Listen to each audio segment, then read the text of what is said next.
Commander Li Jinwu's hands trembled slightly as he read the message on his screen. The words were simple, but they carried the weight of an entire civilization's fate. The Caltharian people were dying, and they had nowhere else to turn. The bridge of the UES Defiance hummed quietly around him.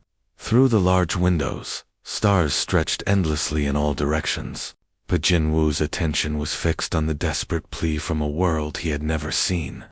The Caltharians were unlike any species humans had encountered before. They were made of living crystal, their bodies catching and reflecting light in beautiful patterns. These beings had spent thousands of years creating art, music, and poetry. They had never built weapons or trained soldiers because they had never needed to. Lieutenant Park Soman walked across the bridge, her boots clicking softly on the metal floor. She carried a datapad filled with information that would make any reasonable commander want to turn around and go home. But Jinwu had learned long ago that reasonable and human rarely went together. "The numbers don't look good," Sir Soman said quietly, glancing around to make sure the other crew members couldn't hear. "The Vorthok have 18 warships in orbit around the Caltharian homeworld. Each one is bigger than our entire ship. They've been bombing the crystal cities for 3 days straight." Jinwu nodded grimly. The Vorthok Dominion was known throughout the galaxy as a force that couldn't be stopped. They would arrive at a peaceful world, demand surrender, and then take whatever they wanted. Slaves, resources, territory, it didn't matter. No one had ever successfully fought them off because no one had ever tried. Most civilized species would rather live under Vorthok rule than die fighting. "What about the Galactic Council?" Jinwu asked, though he already suspected the answer. Soman's expression grew darker. "They're calling it a tragic but unavoidable loss. The Council's military forces are spread too thin across other conflicts. The closest Federation fleet is 6 months away, and by then, she didn't need to finish the sentence." Jinwu turned back to the holographic display showing the Caltharian system. 3 pale moons orbited the crystal world, their light reflecting off the planet's surface like diamonds. It should have been beautiful, but the red marks on the display showed where Vorthok bombs had already turned crystal cities into rubble. "Sir," Soman continued carefully, "the Council specifically warned us not to get involved. They said humans are too new to galactic politics, too unpredictable. They think we might make things worse." A bitter smile crossed Jinwu's face. The other species in the galaxy saw humans as primitive barbarians from a death world. Earth was classified as one of the most dangerous planets ever discovered. Most galactic citizens couldn't survive there for more than a few hours. The weather alone would kill them: hurricanes, tornadoes, blizzards, heat waves. Then there were the predators, the diseases, the natural disasters, to the peaceful species of the galaxy. Earth seemed like a nightmare world that somehow produced thinking beings. But Jinwu knew something the Council didn't understand. Those same conditions that made Earth terrible had also made humans into something unique. They were survivors, they were fighters, and most importantly, they were protectors. "The Caltharians specifically asked for our help," Jinwu said finally. "They've heard stories about human military capabilities. They know we're their only hope." Soman straightened up. She had served under Jinwu for 3 years and knew that tone in his voice. "What are your orders, sir?" Jinwu looked around the bridge at his crew. These men and women had volunteered to serve in space, far from the world that had shaped them. They missed Earth's blue skies and green forests, but they carried something of their homeworld with them wherever they went. They carried the spirit of a species that had looked at an impossible, hostile universe and decided to explore it anyway. "Send a message to Captain Kim Hagen on the Resilient," Jinwu ordered. "Tell her we have a job to do, and prep the crew for immediate departure." Soman saluted crisply. "Yes, sir. Destination." Jinwu's eyes returned to the display showing the dying crystal world. "We're going to show the galaxy what happens when you threaten innocent people in front of Deathworlders." The briefing room was packed with every available crew member. Soldiers, pilots, engineers, and medics filled every seat and lined the walls. The air felt heavy with tension as Dr. Yoon Mira stepped up to the front display screen. She was small and quiet, the kind of person who spent most of her time studying alien life forms in her lab. But today, she held information that could mean the difference between victory and death. Before we face the Vorthok, you need to understand what we're dealing with, Mira began, her voice carrying clearly through the silent room. She touched a control, and the screen lit up with images of the enemy species. The Vorthok looked almost human-like, but their skin had a gray metallic sheen, and their eyes were larger than normal. They wore sleek armor that seemed to flow like liquid metal around their bodies. The Vorthok evolved on a world called Nexus Prime, Mira continued. It's what we would call a paradise planet. The weather never changes much, always comfortable, never too hot or cold. They have 2 small suns that provide steady, gentle light. Their world has no earthquakes, no storms, no volcanoes. Even their wildlife is peaceful. The most dangerous creature on their planet is about as threatening as a house cat. Some of the Marines chuckled at this, but Mira's expression remained serious. Don't laugh yet. This perfect world created a species that became very, very good at war, just not the kind of war we know. She changed the display to show a map of the galaxy with red marks scattered across it. Each mark represented a conquered world. 47 civilizations have fallen to the Vorthok in the past century. They always use the same strategy. First, they appear in orbit with their massive battle fleets. Then they demonstrate their power by destroying a few cities from space. Usually, that's enough. Most species surrender immediately rather than face total destruction. Sergeant Nam Teho, a tough veteran with scars from a dozen different battles, raised his hand. What happens to the species that don't surrender right away? Mira's face grew darker. The Vorthok don't waste time with long battles. They simply increase the orbital bombardment until there's nothing left to fight for. Then they land their ground forces to claim whatever resources they wanted from that world. The room fell silent as everyone absorbed this information. These weren't just conquerors. They were exterminators who had turned genocide into a science. Tell us about their ground forces, Teho pressed. What are we actually going to be fighting? Mira switched to tactical data, showing Vorthok soldiers and equipment. Their ground troops are primarily trained for occupation and control. They use advanced energy weapons that can cut through most known armor. Their vehicles are heavily shielded and armed with the same orbital bombardment technology their ships use. And every soldier wears powered armor that makes them faster and stronger than their natural bodies. A young Marine near the back called out, "If they're so advanced, how do we fight them?" Mira smiled grimly. That's where things get interesting. The Vorthok have never faced real resistance because every species they've encountered thinks like they do. When faced with overwhelming force, civilized beings surrender to save lives. It's logical. It's reasonable. It's what any sane species would do. She paused and looked around the room at the assembled humans. But we're not like other species, are we?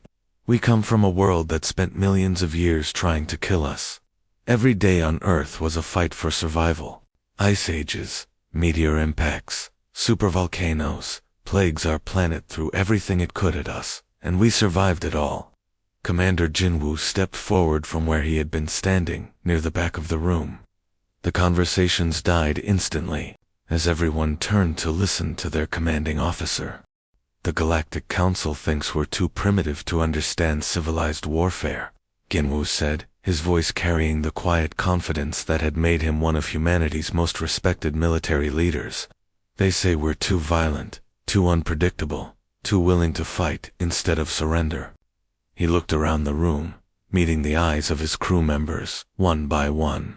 The Keltharians are counting on exactly those qualities to save their lives. Today, We're going to show the galaxy that sometimes being civilized isn't enough. Sometimes, you need warriors from a death world who are too stubborn to know when they're supposed to give up." The room erupted in determined voices as the crew prepared for what might be the most important battle in human history. The transition from hyperspace always made Jinwoo's stomach lurch, but today the feeling was worse than usual. As the swirling colors faded and real space appeared on the main screen, he saw exactly what he had feared.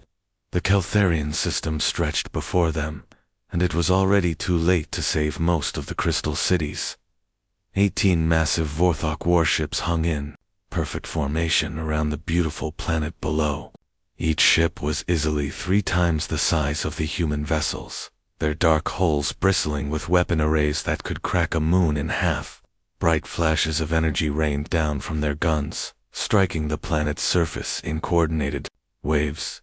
Where the beams hit, the crystal cities that had taken thousands of years to grow simply vanished in bursts of superheated gas. "Dear God," whispered Lieutenant Odongmin from his position at the tactical station. The young officer had seen combat before, but nothing like this scale of destruction. "Sir, I'm reading massive energy signatures from all enemy vessels. They're not just bombing military targets, they're destroying everything." Jinwoo clenched his fists as he watched entire civilizations being erased from existence.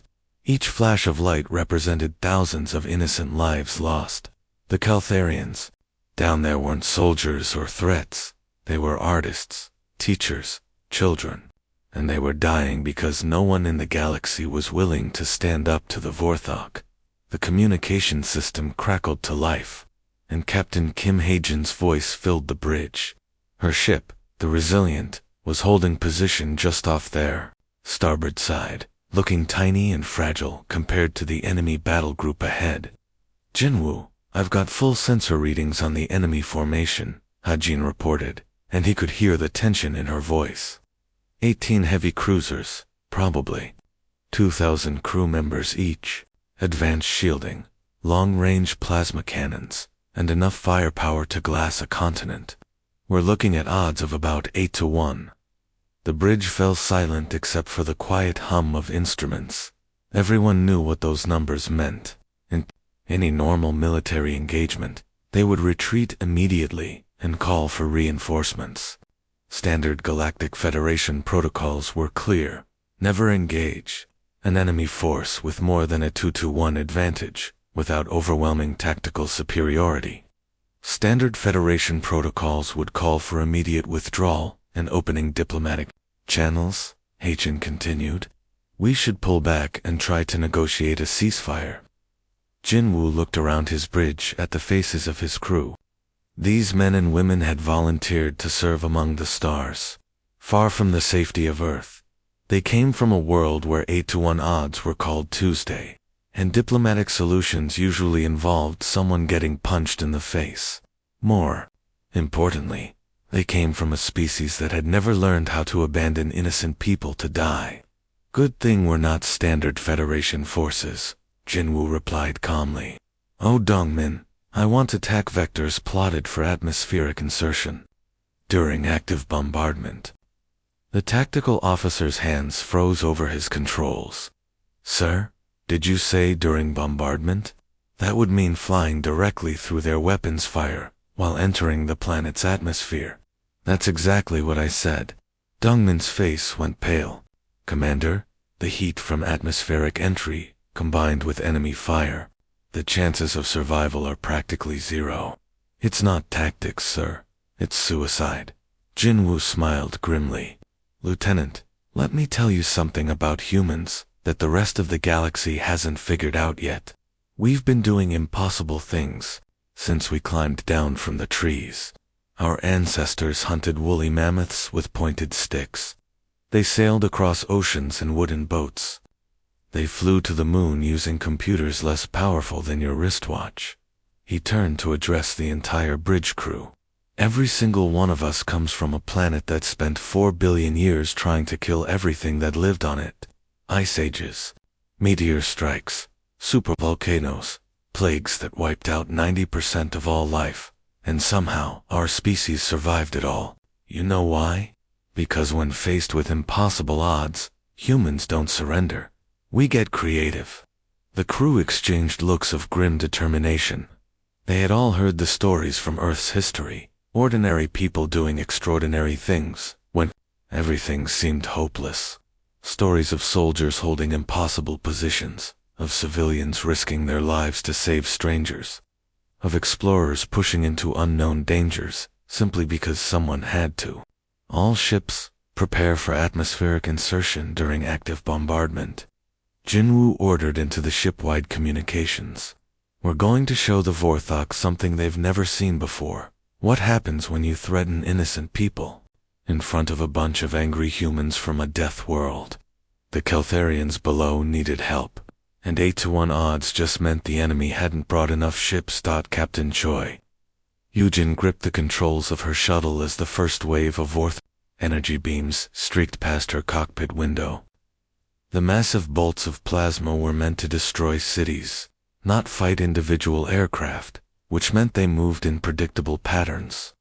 Yujin had spent her childhood dodging lightning storms over the Korean mountains, and this felt almost familiar. Hold on back there, she called to the 20 Marines crammed into the passenger compartment behind her. We're going in hot. The shuttle bucked and rolled as Yujin threw it into a steep dive toward the planet's surface. Around her, 5 other human transport craft followed the same insane trajectory, straight down through the middle of an active orbital bombardment. The energy beams that should have vaporized them instead became cover, their brilliant light hiding the small human ships from Vorthok sensors. Through her headset, Yujin could hear the confused chatter from the enemy fleet. Above, Vorthok command, "We're detecting small craft in the bombardment zone. How is that possible?" "Impossible," came the reply from their flagship. "No vessel can survive direct exposure to plasma bombardment." Yujin grinned as she watched another energy beam flash past, close enough to feel its heat through the shuttle's hull. "That's because you've never met humans, you metal-faced idiots." The atmospheric entry was turning her shuttle's hull cherry red from the friction, and the cabin temperature was rising fast. Most galactic species would have passed out from the heat and G-forces by now. But Yujin's ancestors had survived everything, from Arctic blizzards to desert heat waves, and her body was built to handle extremes that would kill more civilized beings. Down on the planet's surface, a group of surviving Keltharians huddled in the ruins of what had once been a beautiful crystal garden. Their bodies, made of living crystal, caught and reflected the light from the bombardment above in prismatic rainbows. But there was no beauty in the sight, only terror as they watched their world being destroyed. "Look," one of them whispered, pointing up at the sky with a crystalline finger. "Something is coming through the fire." The other Keltharians stared in amazement as the human shuttles appeared to materialize directly from the energy blasts themselves. It seemed impossible, like watching ghosts emerge from lightning bolts. 30 seconds to landing, Yujin announced over the intercom. "Marines, prepare for combat drop." In the passenger compartment, Sergeant First Class Kim Minho checked his weapon one last time and looked at his squad. These were tough soldiers, veterans of conflicts across human space, but even they looked nervous about what they were about to attempt. "Remember," Minho called out over the noise of atmospheric entry, "we're not just fighting for ourselves. Today, those crystal people down there never hurt anyone. They spent their whole history making art and music, while the Vorthok learned how to kill efficiently. Today, we show the galaxy what real soldiers look like." The shuttle shuddered as Yujin pulled out of the dive at the last possible second. Through the open doorway, Minho could see the ground rushing up to meet them at a speed that would have terrified any sane person. "Go, go, go," he shouted, and launched himself out of the shuttle while they were still 50 meters above the crystal ruins below. The other Marines followed without hesitation, their bodies plummeting through the air, in a combat drop that would have killed most galactic species on impact. But humans had evolved on a world where falling from great heights was just another Tuesday, and their bones and muscles were built to absorb impacts that would shatter more delicate beings. Minho hit the ground hard, rolled to absorb the impact, and came up with his weapon ready. Around him, his squad landed with similar controlled crashes, immediately spreading out to establish a defensive perimeter. The Vorthok ground forces nearby stood frozen in shock. In 47 previous conquests, they had never seen anything like this. Enemy soldiers didn't drop out of orbital bombardments. They didn't survive 50-meter falls. They certainly didn't immediately start shooting back with grins on their faces. Vorthok Command, came a panicked transmission from the ground forces. We have hostiles in Sector 7. They came through our own bombardment. How is that possible? But the Vorthok commanders had no answer, because they were facing something entirely new in their experience. Warriors from a death world who treated the impossible as just another obstacle to overcome. The crystal caverns beneath the Caltharian capital stretched 4 kilometers in every direction, forming a natural maze that had taken millions of years to create. The walls sparkled with embedded gems that caught and reflected the faint light from Master Sergeant Park Jae-sung's tactical flashlight. To most species, these tunnels would have been a terrifying death trap, easy to get lost in, full of sharp edges, and completely cut off from the surface world. To Park Jae-sung and his reconnaissance team, they felt like home. Move quiet and stay low, Jae-sung whispered to the 5 soldiers following him through the narrow passages. His voice barely carried in the confined space, but his team had trained for this kind of operation in caves all across Earth. From the limestone caverns of Vietnam to the lava tubes of Iceland, humans had learned long ago that sometimes the best way to fight a superior enemy was to disappear underground. The team moved like shadows through the crystal tunnels, their dark combat gear making them nearly invisible against the rocky walls. Each soldier carried specialized equipment for underground warfare, night vision goggles, silent weapons, and communication gear that could punch through solid rock to reach the surface. Contact. Specialist Han So-young crouched behind a crystal formation near what had once been the main subway tunnel. Her electronic equipment spread out around her like a high-tech spider web. She had been monitoring Vorthok communications for 3 hours, and what she was hearing made her smile grimly. Jae-sung, you need to hear this, she whispered into her comm device. The Master Sergeant's voice crackled back through the underground network. What do you have, So-young? Sir, the Vorthok are completely losing their minds up there. They're calling us phantom predators in their reports. Listen to this. She adjusted her equipment and played back a recorded transmission from the enemy forces. The alien voice sounded panicked and confused. Command, we've lost contact with Patrol 7. They were investigating unusual sounds in the Crystal Gardens when their signals just ... stopped. No weapons, fire, no distress calls. They just vanished. Another voice responded, equally disturbed. That makes 6 patrols in the last 2 hours. The humans aren't fighting like any species we've encountered. They attack and then disappear like ghosts. How do you fight an enemy you can't see? So-young switched to another frequency. And here's the best part, sir. 3 of their companies have officially requested evacuation. They're saying the psychological pressure is breaking their soldiers' morale. Above ground, the situation was even worse for the Vorthok forces. Lieutenant Colonel Jung Min-ji had studied the crystal formations during the descent and realized that the planet itself could be turned into a weapon. The massive crystal structures that made up the Caltharian cities weren't just beautiful. They were incredibly sharp and surprisingly fragile when hit in the right places. Jung Min-ji's demolition teams had spent the morning placing small explosive charges at key stress points in the crystal formations. When the Vorthok patrols moved through the city streets, expecting conventional urban warfare, they instead found themselves caught in deadly traps that turned the environment against them. Fire in the hole, whispered Corporal Lee Binwoo as he triggered the charges beneath a massive crystal spire.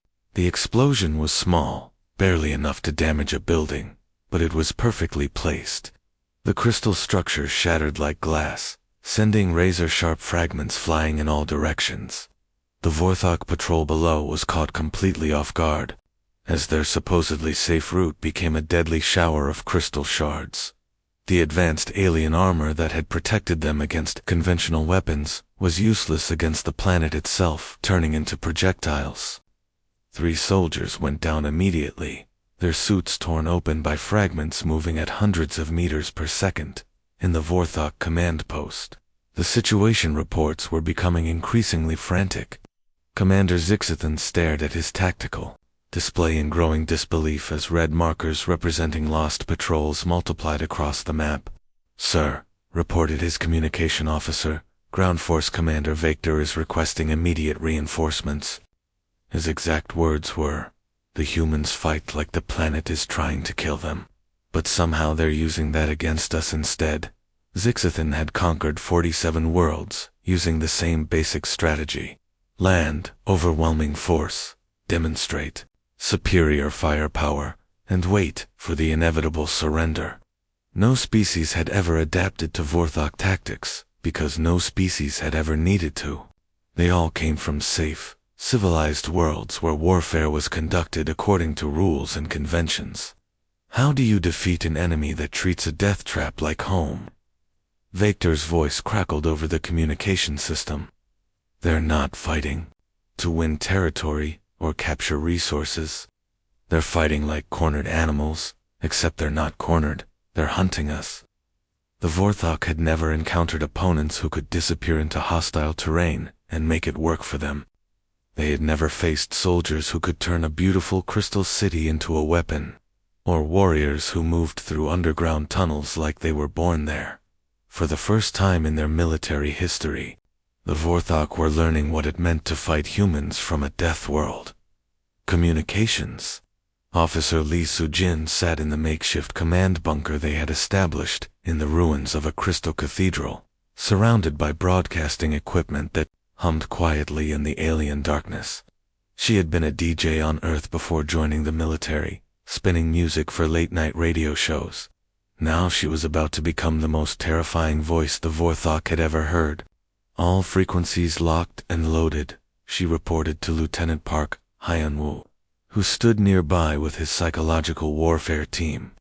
These specialists had studied enemy psychology across a dozen different conflicts, but this was their first chance to introduce an alien species to the concept of human history.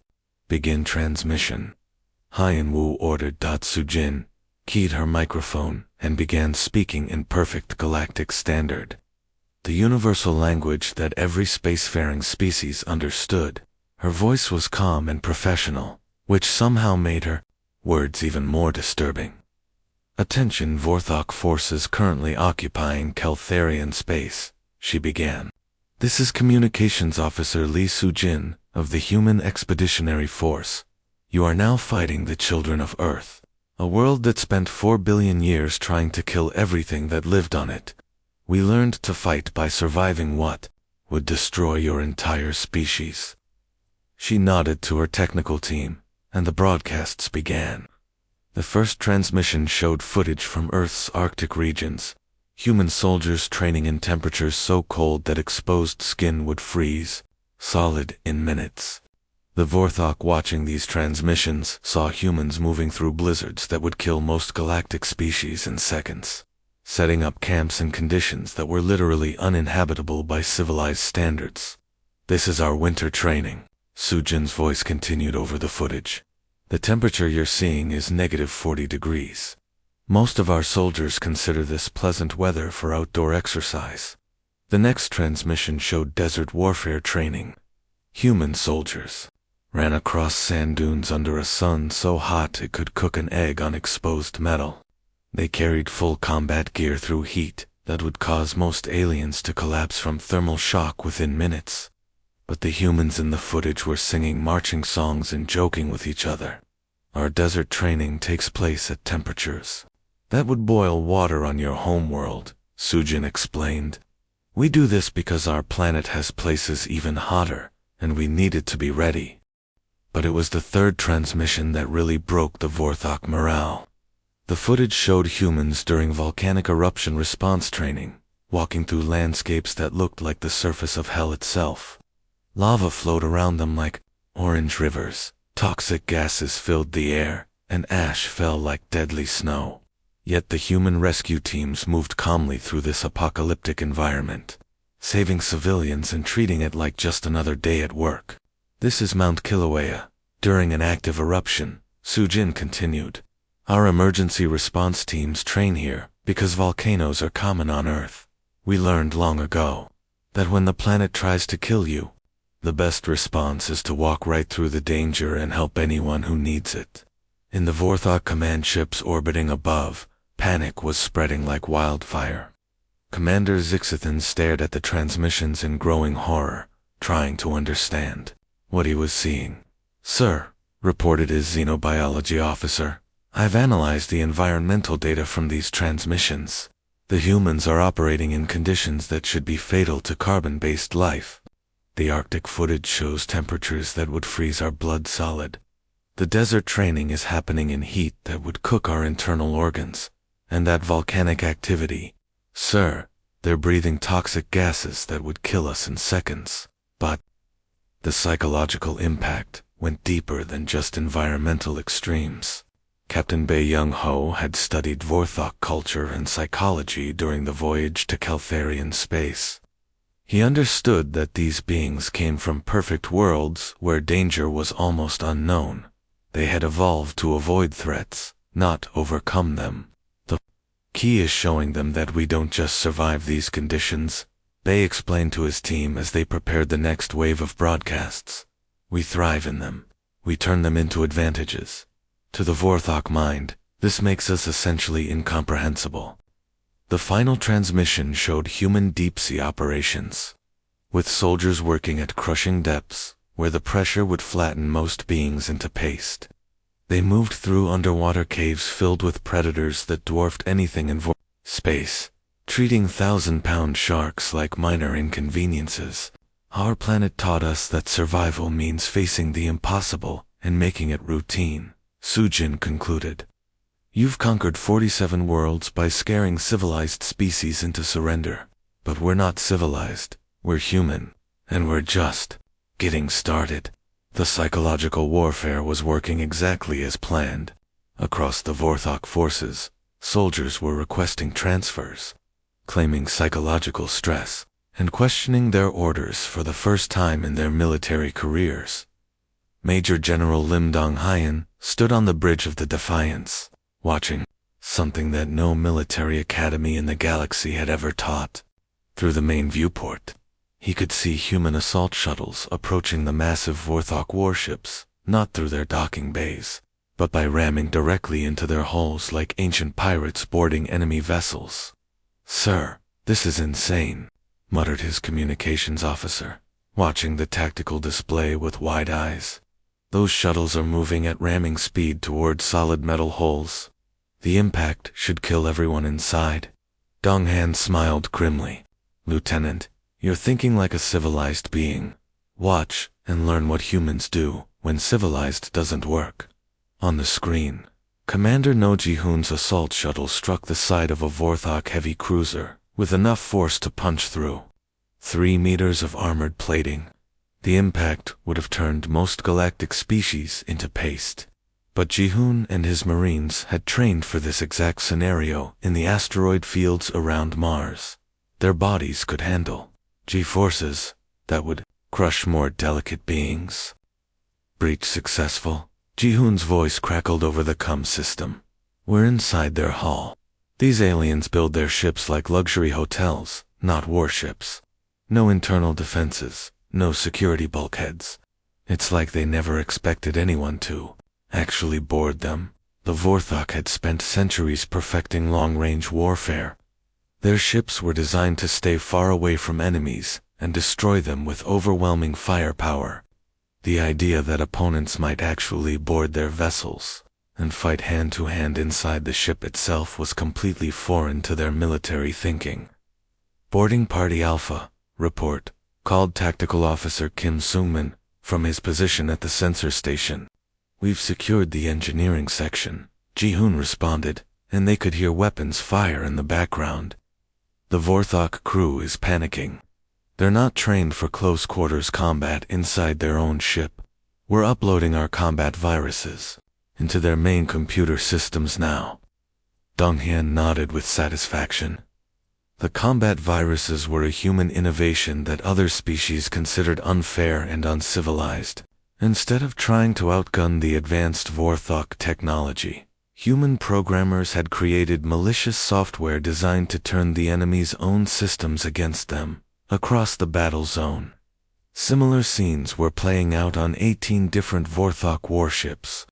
Human marines who had trained in the cramped corridors of Earth's submarines and the tight spaces of mining stations moved through alien vessels like they owned them. The Vorthok crew members, used to fighting from safe command centers, found themselves face to face with soldiers who had spent their entire lives preparing for exactly this kind of brutal, personal combat. "Sir, boarding party Charlie reports they've taken the bridge of Cruiser 7.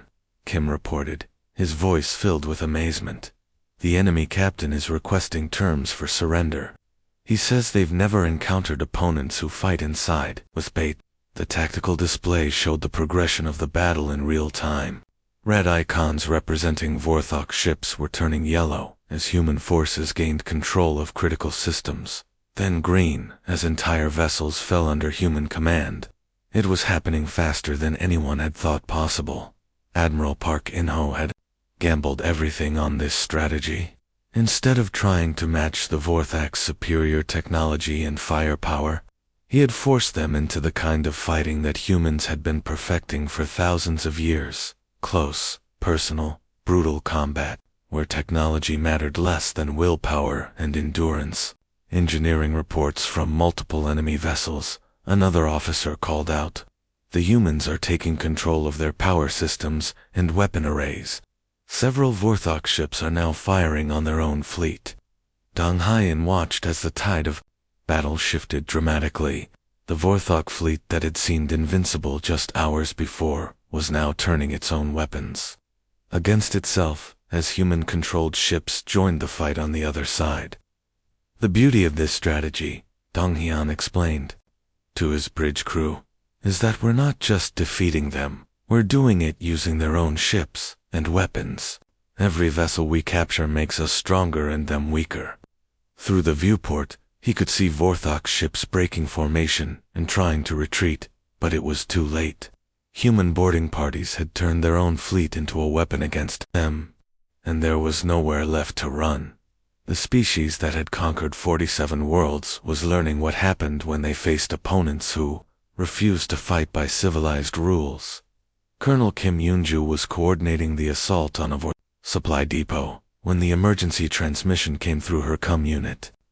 The voice belonged to a panicked Caltharian civilian who had somehow managed to access their frequency. "Please, anyone who can hear this." The crystal being's voice was breaking with terror. "They're bombing the refugee centers. The children. They're targeting the children." Yeonju felt something cold and deadly settle in her chest. She had spent 20 years in the military, fought in conflicts across human space, but nothing had ever made her blood boil like those words. Around her, every human soldier within hearing distance had gone completely still, their faces transforming into masks of pure rage. "All units, this is Colonel Kim." She spoke into her comm with a voice like steel. "New priority. Abandon current objectives. All forces converge on civilian areas immediately." What happened next would be talked about in military academies across the galaxy for generations. Every human force on the planet, from elite special operations teams to basic infantry squads, simultaneously dropped whatever they were doing and began moving toward the areas under bombardment. They didn't wait for orders, didn't check with higher command, didn't calculate odds or survival chances. They just started running toward the sound of weapons fire, toward innocent people who needed help. Sergeant Major Lee Jun-ho was leading his squad through what had once been a beautiful crystal garden when the first energy beam struck the refugee center ahead of them.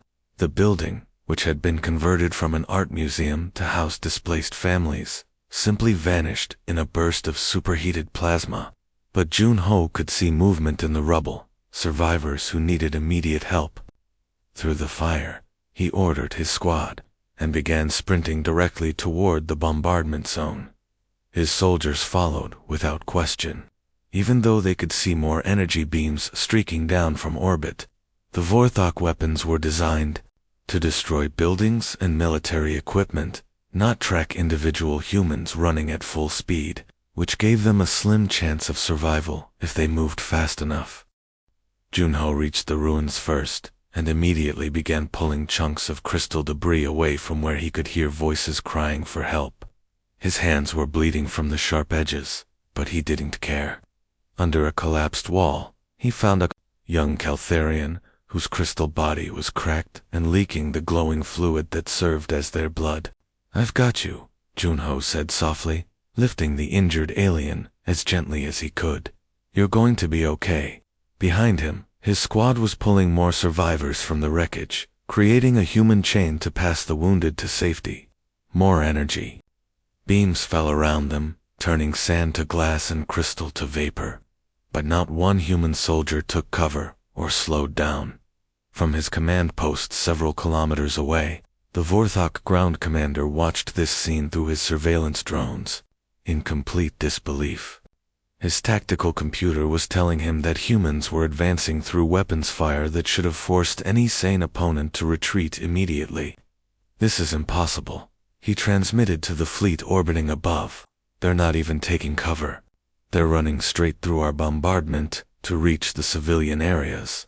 What kind of species risks extinction for aliens they've known for 3 days?" The answer came from Captain Song Myung, who had set up a field hospital in the ruins of a crystal cathedral. Her medical team was working frantically to treat both human and Caltharian wounded, while energy beams continued to streak overhead. She had trained as a combat medic on Earth, where helping injured people often meant working in conditions that would kill normal civilians. But what she was doing now went beyond training. When another bombardment wave began targeting their makeshift hospital, Song and her team didn't evacuate. Instead, they literally threw their own bodies over the wounded aliens, using themselves as human shields to protect beings whose names they didn't even know. "Because that's what humans do," Song whispered to a dying Caltharian, whose crystal body was slowly going dark. "We protect people who can't protect themselves. It doesn't matter what species they are, or where they come from. If you're hurt and scared, we'll find you." The Vorthok soldiers watching this display began to break psychologically. They had been trained to fight military opponents, not to watch an entire species willingly sacrifice itself for strangers. The sight of humans using their own bodies to shield alien children from weapons fire was something their minds simply couldn't process. "Sir," the ground commander's aide reported, his voice shaking, "our psychological warfare specialists are requesting immediate evacuation, they say. Continued exposure to human behavior patterns is causing mental breakdown among our troops." The Vorthok had conquered 47 worlds, but they had never encountered a species that fought with love instead of hate, that grew stronger when protecting others, that treated death as an acceptable price for doing what was right. The last Vorthok warship disappeared into hyperspace, with its hull still burning from human combat viruses, leaving behind a silence that felt almost unnatural after days of constant warfare. Commander Lee Jinwoo stood in the ruins of what had once been the most beautiful city in this part of the galaxy, watching his soldiers work alongside crystal beings to clear debris and set up emergency shelters. The retreat had been complete and chaotic. Vorthok ships had fled the system so quickly that they left behind entire ground units, who surrendered immediately rather than face more human forces.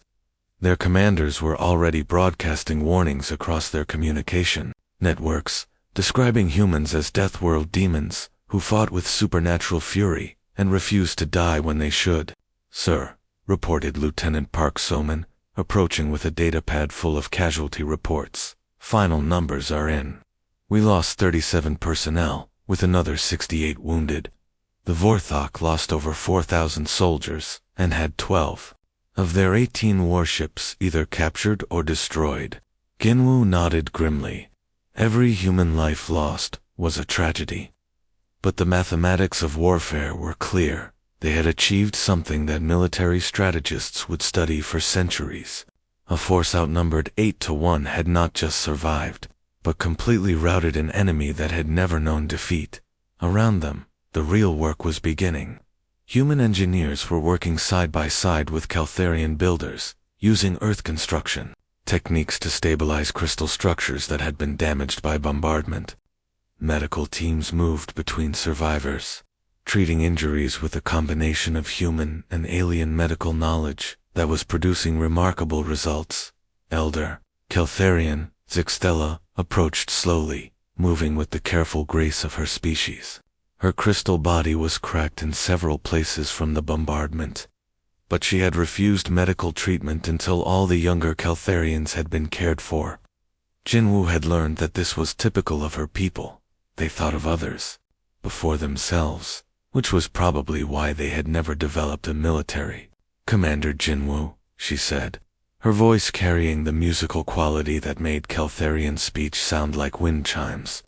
"I must speak with you about something that troubles our entire people." Jinwu set down the engineering report he had been reviewing and gave her his full attention. "What can I do for you, Elder?" "When the Galactic Council first mentioned humans, we were told you were primitive, violent, too aggressive to understand civilized behavior." She paused, looking around at the humans working to rebuild her city. "But you fought, not like conquerors seeking glory, but like guardians protecting family. Your people bled for strangers whose names you did not even know. This is beyond our understanding." Jinwu followed her gaze to where Sergeant Kim Minho was teaching a group of young Caltharians how to operate human communications equipment, laughing as they struggled with the unfamiliar technology. Nearby, Captain Song Myung was training crystal healers in human medical techniques, sharing knowledge that might save lives for generations to come. "We're not guardians by choice," Elder Jinwu said quietly. "Earth made us this way. Our planet tried to kill us every single day for millions of years. Ice ages, volcanic eruptions, earthquakes, floods, diseases that wiped out entire populations. We survived it all by learning one simple truth. The only way to stay alive is to protect each other." He pointed to where human and Caltharian children were playing together in the ruins, their laughter echoing off broken crystal walls. "Every human carries that lesson in their DNA. When we see someone in danger, we don't stop to think about species, or politics, or what we might gain. We just act, because that's how our ancestors survived when the world was ending around them." Zixtella's crystal features seemed to glow brighter as she processed this. "So when you came to help us, we became part of your family. Part of our circle," Ginwu corrected gently. "Humans don't abandon family, no matter what the cost." 3 days later, Captain Kim Haejin sent the final mission report to Galactic Command from the bridge of her ship. The communication would travel for weeks through hyperspace relays before reaching the council chambers, but its contents would reshape galactic politics forever. "Mission accomplished," she transmitted.